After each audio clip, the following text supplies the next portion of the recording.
Bom, boa tarde a todas e todos. Com satisfação enorme poder apresentar a palestra do professor Johnson. Agradeço antecipadamente, por aceitar discorrer aí sobre o que tem estudado ultimamente e também, a presença virtual, de todas e todos que estão aqui neste momento, professor Johnson, seja muito bem-vindo aí para poder falar para nós sobre o que você tem feito ultimamente. E mais uma vez registro, a satisfação de estar aqui lhe apresentando, ok? Então, fique à vontade aí, qualquer coisa estamos aqui para suporte, viu? Obrigado. Então, quero agradecer a Disso, pelo convite e poder mostrar um pouco do que eu estou trabalhando agora no doutorado. Na verdade, eu estava um pouco nervoso, mas estou vendo quase todo mundo conhecido, estou me sentindo em casa mesmo, os professores, os amigos, Então, para mim é uma honra muito grande porque na UFES foi que eu fiz minha graduação, fui aluno do mestrado, E foi assim o que me levou a ter uma certa base assim para poder até seguir carreira no doutorado. Então, fico muito grato, a satisfação na verdade é minha. E hoje eu vou falar um pouco do tipo de sistema que eu estava estudando durante esses dias, junto com a colaboração do professor Giovanni Figueiredo, da Universidade de Brasília, e o professor Everaldo Medeiros, da UFPB, que é meu orientador. Então, eu dividi da seguinte maneira a minha apresentação. Farei uma breve introdução, onde eu vou falar rapidamente sobre o sistema que eu estou estudando. Vou falar de maneira... Deixei um trecho aqui para falar sobre a equação de Poisson, que é um tipo de equação que vai aparecer no sistema. Falar da estrutura variacional, a gente vai associar o nosso sistema a um determinado funcional, onde a gente, através desse funcional, vai buscar pontos críticos que são soluções do sistema. Vou falar do resultado principal, e no tópico 5 eu vou falar, não com detalhes, nem de maneira muito técnica sobre a prova do resultado principal, mas compartilhando algumas passagens. E a sexta parte eu vou falar sobre a classificação do tipo de solução que a gente vai encontrar, que no caso ela vai poder ser vetorial ou semitrivial, qual eu vou definir mais na frente. Neste trabalho, eu vou estudar a existência desse tipo de sistema, que eu estou chamando de S-beta. A primeira coisa que eu chamo a atenção para esse tipo de sistema se a gente olhar, é um sistema de 3 equações, certo? Onde as duas primeiras equações, elas são bastante similares. E eu fiz questão de destacar de azul a terceira equação, porque ela tem uma certa particularidade com relação às demais equações. É um sistema que eu estudei no R2, certo? Pode ver que está no R2. Coloquei a certa condição para o P, que é a potência que aparece, e um parâmetro beta positivo. E durante a apresentação, quero também mostrar como esse beta, ele influencia, que impacto ele tem nesse tipo de sistema, Se eu coloco ele, digamos, suficientemente grande ou suficientemente pequeno, tem diferença? Acontece alguma coisa diferente? Então, a primeira observação que eu chamo aqui olhando para meu sistema S-beta, se eu fizer V igual a zero, o que acontece? Se a gente olhar para a primeira linha, só tem um termo que tem a presença do V, que é o último termo da primeira linha, que tem o beta. Então, se eu faço V igual a zero, com certeza esse termo some. Na segunda linha, todos os termos têm o V. Se eu fizer V igual a zero, eu elimino a minha segunda linha. Na terceira linha, do lado direito, eu tenho U quadrado mais V quadrado. Se eu faço V igual a zero, só fica 2π U quadrado. Então, considerando V igual a zero, eu tenho esse sistema aqui abaixo que eu estou chamando de SP, que é o sistema do tipo Schrödinger-Poisson. Tem a equação de Schrödinger, que é a primeira linha, e o segundo tem a equação de Poisson. Aí veja que agora meu sistema SP, se eu obtenho uma solução do tipo UFI, que são as funções que eu estou querendo determinar para que isso seja verdade, Então, o que acontece? Se eu pegar a tripla U zero φ, ela resolve S beta. Então, é importante aqui eu deixar bem claro que o ideal é a gente encontrar que a U e a V seja diferente de zero. Por quê? Porque se um desses for zero, eu vou estar, na verdade, resolvendo o sistema SP, que é o de Schrödinger-Poisson, e não é minha intenção resolver esse sistema. Minha intenção é resolver o sistema S beta. Esse tipo de tripla, quando tem uma função nula, a gente chama de semitrivial. Aí aqui eu vou falar um pouco da equação de Poisson, que é a equação que eu destaquei nesse slide, a que está em azul. Veja que eu estou trabalhando em dimensão 2, mas eu vou fazer questão aqui de ressaltar a dimensão 3 para a gente ver as principais diferenças e dificuldades que a gente encontra no R2. Eu não vou entrar em detalhes como se constrói, né, o potencial newtoniano, que é para resolver a equação de Poisson, só vou simplesmente citar. A equação de Poisson, no caso da R3, é o Laplaciano de φ igual a 4π ao quadrado. Primeira coisa, a gente está vendo um 4π aqui e no slide anterior tem um 2π. Bom, isso é tudo porque aparece uma constante no momento que você faz uma convolução com a solução fundamental. Então, é, não há com que se preocupar com essa constante, é só por uma questão de regularizar depois. E a minha φ, nesse caso, meu candidato à solução dessa equação de Poisson é justamente essa expressão, integral, menos integral no R3 de U quadrado sobre módulo de x menos y dy, certo? Eu destaquei de vermelho esse módulo de x menos y porque posteriormente eu vou comentar um pouco mais sobre essa função. E no caso de dimensão 2, que é o nosso interesse, como é que fica essa φ? Em dimensão 2, a gente estuda essa equação de Poisson com 2π. Como eu falei, essa questão da constante na frente é só por uma questão do que vai aparecer na solução fundamental para a gente colocar na φ. A minha φ, nesse caso, a candidata à solução desse tipo de equação é o log de x menos y, integral, né? O quadrado de y dy. Agora, beleza, qual é a diferença gritante aqui? Em dimensão 3, a expressão que aparece na minha φ é 1 sobre módulo de x menos y. E na dimensão 2, que é o nosso caso, aparece log de x menos y. Ou seja, eu tenho essas duas funções. F de t igual a 1 sobre t, que é o caso do R3, e f de t igual a log de t, que é o caso do R2, que é o nosso caso. Primeira coisa aqui que é importante a gente observar e que vai gerar grande dificuldade. Perceba que a função f de t igual a 1 sobre t, ela não tem mudança de sinal. Já a função f de t igual a log de t, ela tem mudança de sinal. Então, isso, na hora da gente construir nosso funcional e aplicar técnicas para obter solução, vai gerar bastante dificuldade. Mais dificuldade no R3 nesse sentido, porque no R3 eu não tenho mudança de sinal. Mas tem algo interessante na função f de t igual a log de t. Ela tem mudança de sinal, mas perceba que ela tem uma mudança de sinal de tal forma que, se você olhar para os termos abaixo de 1,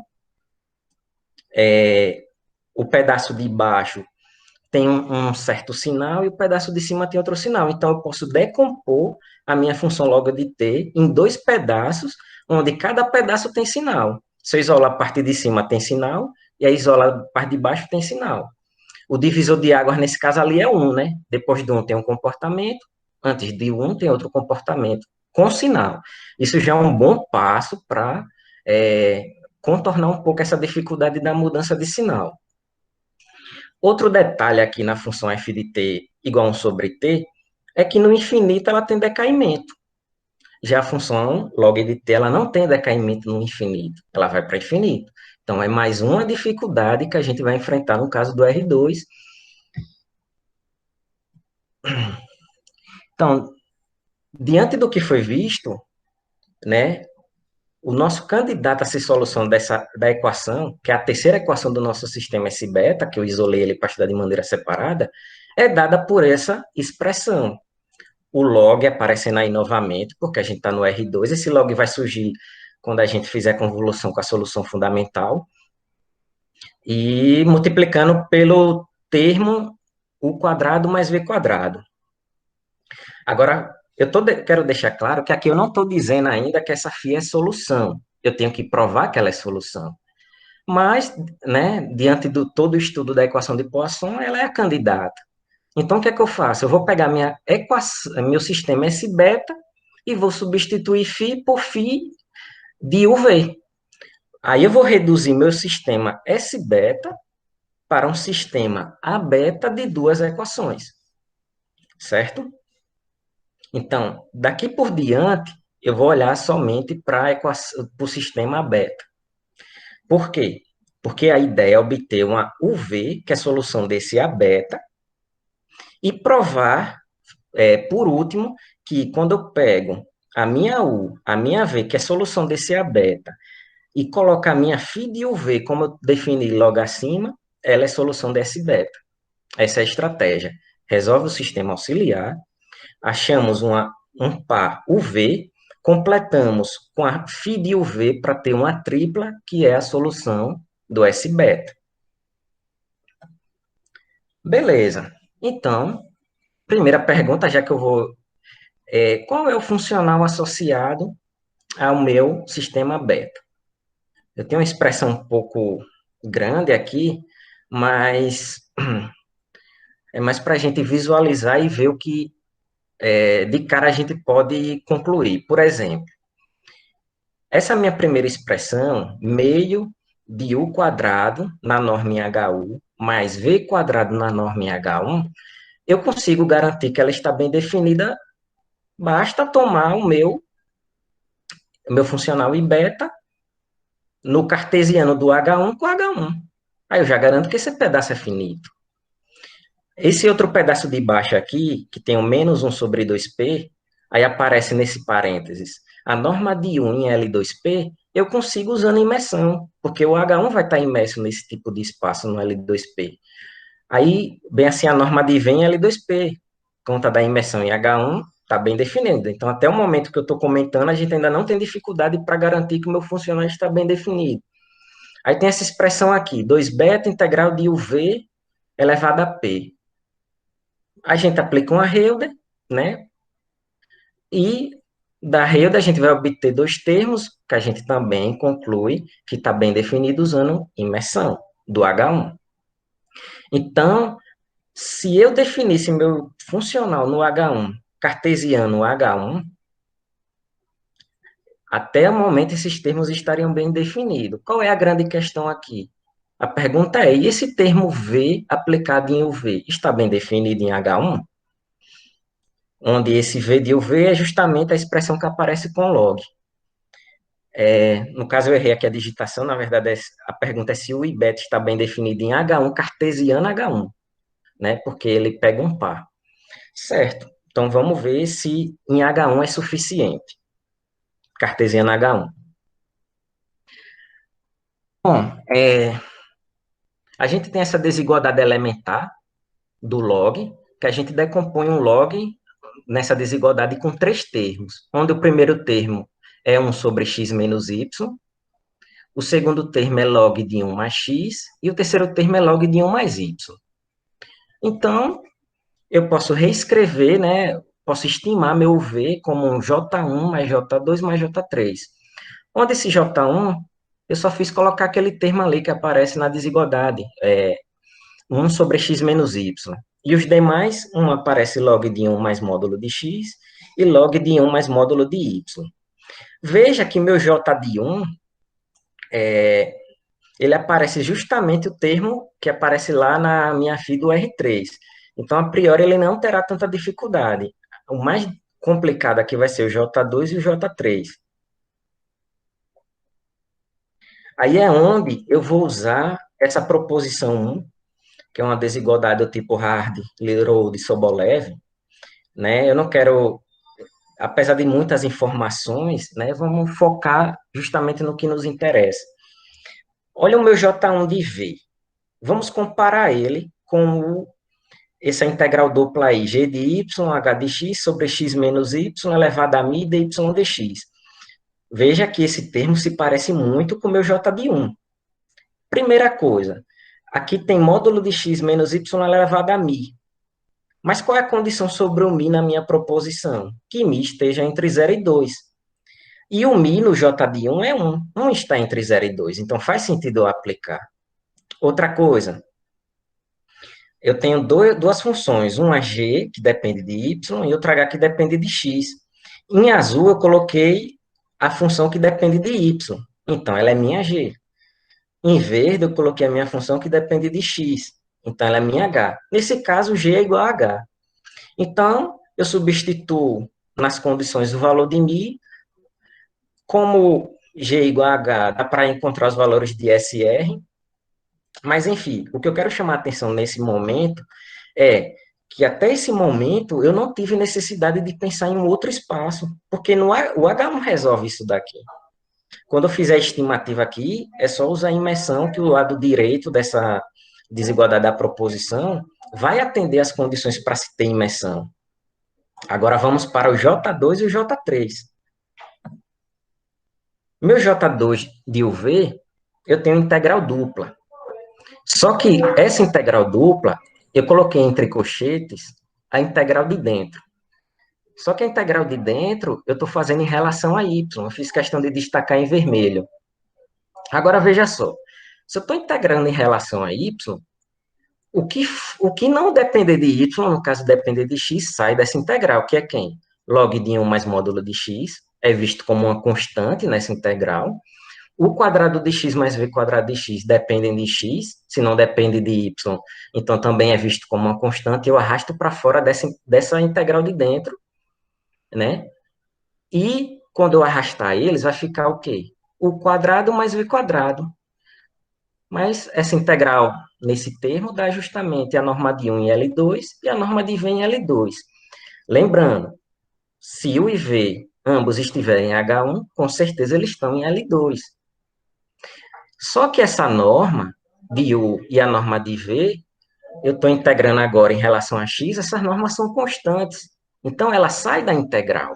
Por isso que eu coloquei esse termo aqui na frente. Sobrou que expressão dentro da integral?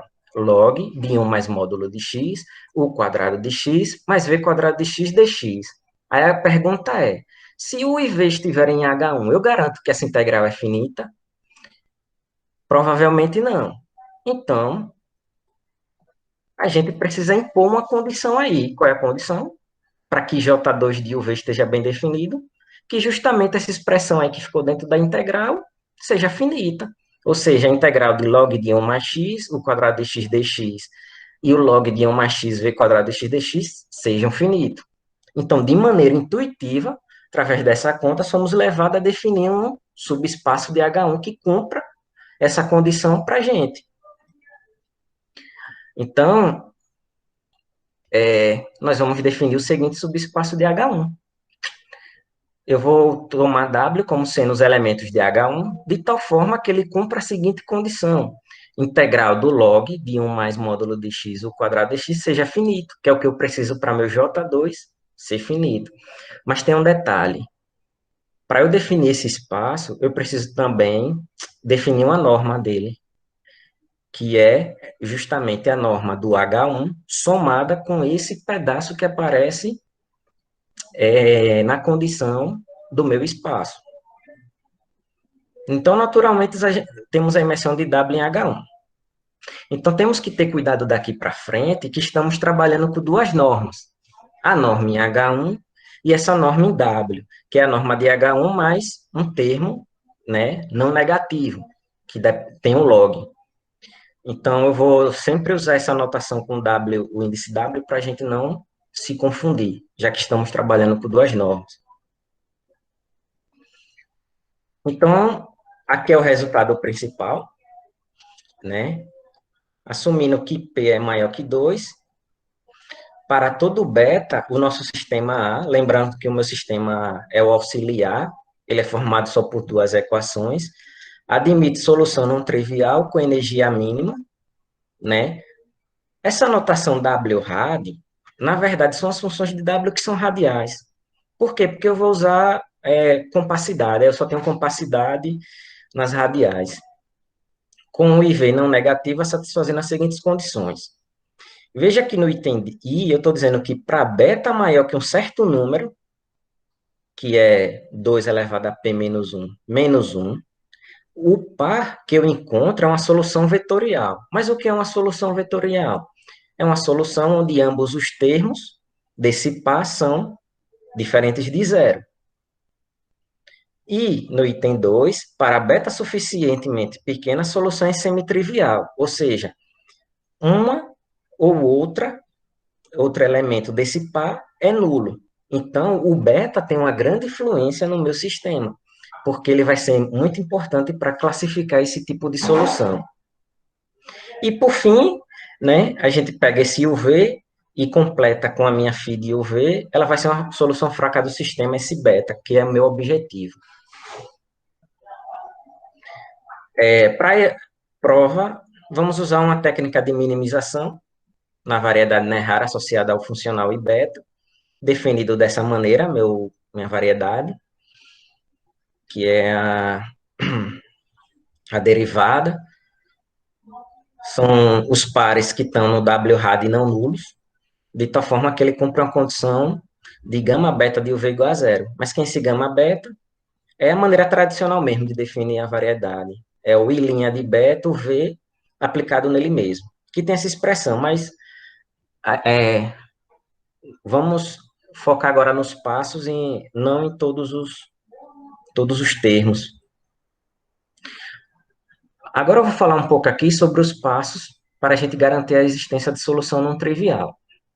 Bom, lembrando, quando a gente adquirir uma solução não trivial, uma UV, a UV é diferente do zero zero.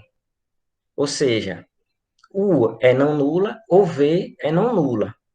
Mas eu ainda não garanti que ambos são não nulos. Então, vai ser onde o beta vai auxiliar. Então, primeiro passo aqui para a gente obter uma solução não trivial. Bom, se eu estou definindo um conjunto, eu tenho que mostrar que ele é não vazio. Né? E se eu vou usar a técnica de minimização, eu tenho que provar que o I beta ele é limitado inferiormente na minha variedade. Pronto. Esse é o primeiro passo. Provando que ele é limitado inferiormente, faz sentido em falar em ínfimo. Se faz sentido falar em ínfimo, faz sentido também falar em sequência minimizante para esse ínfimo. Então, o nosso segundo passo é garantir que se eu pego uma sequência minimizante para o meu C beta, olha que meu C beta está bem definido, né? Como eu disse, ele é o ínfimo, né? Do I beta. Aqui é o V na variedade, desculpa, eu coloquei só o U. Ele está bem definido por causa do item I. Mas o que é que eu garanto se eu pegar uma sequência minimizante? Elas são limitadas em H1-RAD. Além delas serem limitadas em H1-RAD, bom, o H1 é reflexivo, né? Se são limitadas, admite subsequência convergente. Converge fraco para algum elemento no espaço H1. Então, o fato de convergir fraco para uma U e Vn convergir fraco para uma V em H1 é consequência de serem limitadas. Usei só reflexividade. Só que, além disso, a gente vai provar que esse UV obtido dessa convergência é diferente de 0, 0. O fato de UV ser diferente de 0, 0 já é um bom caminho para eu garantir que minha solução é não trivial. Outra coisa, garantir que elas são limitadas em H1 é um passo muito bom, mas ainda não preciso de mais coisas. Por quê? Porque meu funcional ele não está bem definido no H1 cartesiano H1. Ele está bem definido no W cartesiano W, que é aquele espaço menor que tem que atender aquela condição do log. Então, vou ter que trabalhar mais um pouquinho sobre essa U e V para garantir que eles estão justamente dentro do espaço menor. Terceiro item, que é o terceiro passo, é que se eu tenho uma sequência minimizante, então são limitadas em WRAD. Pronto. É o que eu preciso, né? Porque WRAD é onde eu posso trabalhar meu funcional, por causa daquela condição do log que eu só consegui garantir que estava bem definido nesse tipo de espaço. Então, veja só. Eu garanti que ele é limitado em H1, e ele é limitado em W. Bom, quando eu garanto que ele é limitado em H1, como a norma de W, só deixa eu voltar aqui um pouquinho. Veja que a norma em W é a norma em H1 mais essa integral do log de 1 mais x ao quadrado. Se eu garanto que a minha UN e a minha VN são limitadas em H1, eu já tenho meio caminho andado para garantir que eles estão limitados na norma de W. Por quê? Porque agora eu só preciso me preocupar com o termo do log ser limitado. O H1 já é pelo item anterior, aí meu foco agora é garantir que ele é limitado nessa integral, log de 1 mais x, o n quadrado, e log de 1 mais x, vn quadrado. Beleza. Então, sendo limitado em W-rad, W também é reflexiva, a gente vai ter uma convergência fraca. Aí a gente usa argumento de compacidade para garantir que, por exemplo, nesse item 3, eu vou garantir que a minha UN converge fraco para uma UTIO, não necessariamente a mesma U do item 2. E minha VN vai convergir fraco para uma VTIO, não necessariamente a mesma VTIO igual a V do item 2. Mas usando argumentos de compacidade, a gente usa a unicidade QTP e a gente garante que eles são iguais. E o quarto passo, que esse é o que nos dá a solução, é garantir que existe um ao zero, V0 na variedade, tal que o funcional aplicado nesse P é o C beta. Em outras palavras, eu estou dizendo que esse ponto é mínimo. Aí lembrando, achar pontos críticos, achar soluções nesse sistema equivale a achar pontos críticos do meu funcional. Se eu garanto que meu funcional tem um ponto de mínimo, esse ponto de mínimo é ponto crítico. Se é ponto crítico, ele é solução. Então, eu tenho essas 4 passagens aqui para obter a minha solução. Fiz questão de não botar muita conta, para não ficar algo muito técnico e muito cansativo, só comentar mesmo o que é preciso fazer para a gente concluir essa existência, né, de solução não trivial. Beleza, obtive uma solução não trivial. Mas é bom a gente ir mais a fundo, porque quem me garante que ou U ou V é zero? Porque se um deles for zero, eu não estou resolvendo o meu sistema S beta. Eu vou estar resolvendo um sistema reduzido, como eu mostrei inicialmente. Então, vamos ver agora como esse meu beta, ele vai influenciar. Recapitulando, meu ponto UV é vetorial se ambos forem não nulos. E meu V é semitrivial se um deles for zero e o outro diferente de zero. Então, quando eu faço beta grande, eu tenho um gráfico dessa função. Que função é essa? É uma função que é usada de maneira muito técnica no argumento de classificar esse tipo de solução em vetorial semitrivial. Então, fiz questão de esboçar ela, apesar de ser uma função que foi usada um argumento muito técnico, mas para a gente ver a influência do beta sobre esse tipo de função. Olha que quando eu tenho beta grande, eu tenho um certo comportamento. Meu beta grande me dá uma solução vetorial. E meu beta pequeno, ele já tem outro comportamento. E ele me dá uma solução semitrivial. Só um momento aqui que eu vou compartilhar algo no GeoGebra para mostrar esse tipo de... Ô Anderson, tá vendo direitinho aí? Tá tudo perfeito, Jonas. Tá Pronto. Eu vou tudo botar aqui... funcionando. Certo, obrigado, Anderson. Eu vou botar aqui a animação do GeoGebra para a gente ver como esse beta tem influência sobre a minha função, que é uma ferramenta, assim, crucial, né, para essa classificação. Esse A aqui, variando, ele é o beta, viu? Imagine que aqui é o beta. Então, quando esse beta começa a variar, ele estava grande, digamos assim, aí está ficando pequeno. No que ele está ficando pequeno, ele muda seu comportamento. Aí, de novo, depois cresço ele, e ele já tem outro tipo de comportamento. Pronto. Então, aquela animação do GeoGebra que eu coloquei só foi para ilustrar melhor justamente isso que eu estou tentando passar aqui. Bom, classificamos a meu par UV.